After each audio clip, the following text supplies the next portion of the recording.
Sir வணக்கம் sir. வணக்கம். உங்க வீட்டுல காலை டிஃபன் என்ன சார்? காலையில சாப்பாடு. என்ன சாப்பாடு?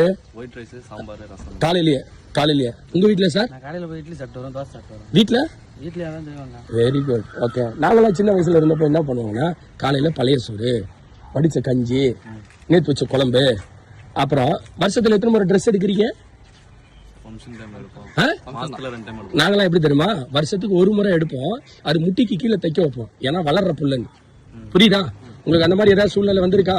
நாங்க ட்ரெஸ் தேய போடுவோம், சொந்தக்காரங்க ட்ரெஸ் எல்லாம் போடுவோம். புரியுதா? ஓகே. செருப்பு என்னைக்காவது தேய போட்டிருக்கீங்களா? ஊக்கு குத்துருக்கீங்களா? அருணாக்கரை கட்டி பேண்ட்டை இழுத்து போட்டிருக்கீங்களா?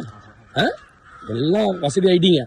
நான் என்ன சொல்றேன்னா, இந்த தமிழ்நாடுன்றது ஒரு சொர்க்க பூமி. இந்த மண்ணுக்கும் மொழிக்கும் நன்றியா இருக்கணும். புரியுதா? அப்பதான் நீ உண்மையான இந்தியனா இருக்க முடியும். ஏன்னா நன்றி கட்டத்தனமா இன்னைக்கு நம்ம ஊர்ல நிறைய பேர் இருக்கிறதுனால தமிழ்நாடோட அருமை தெரியல.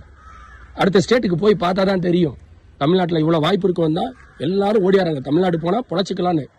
கிராமத்துல இருந்து வந்தவங்களாம் இன்னைக்கு தொழில் அதிபராக மாறிட்டாங்க.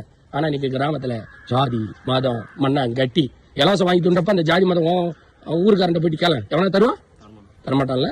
அரசாங்கம் ஒண்ணு இருக்கிறதுனால தானே எல்லாத்துக்கும் செய்யுது. கட்சிக்காரங்களை விட்டுருங்க, நீங்க பிறந்த மண்ணுக்கு உண்மையா நன்றியா இருக்கணும். புரியுதா? ஏழ்மையில இருந்தப்ப மக்கள் உண்மையா இருந்தாங்க. இன்னைக்கு ருசிக்கு பின்னாடி ஓடுது, பசிக்கு பின்னாடி ஓடல. அதனால வாய் ரொம்ப தமிழ்நாட குறை சொல்ற அளவுக்கு எந்த அப்பனும் நீ பிறக்கலைங்க. புரியுதா? பொலிட்டிக்கல் லீடர் விட்டுருங்க, அது அவங்களோட பாடு. நீங்க மண்ணுக்கு நன்றியா இருங்க, மொழிக்கு உண்மையா இருங்க. புரியுதா?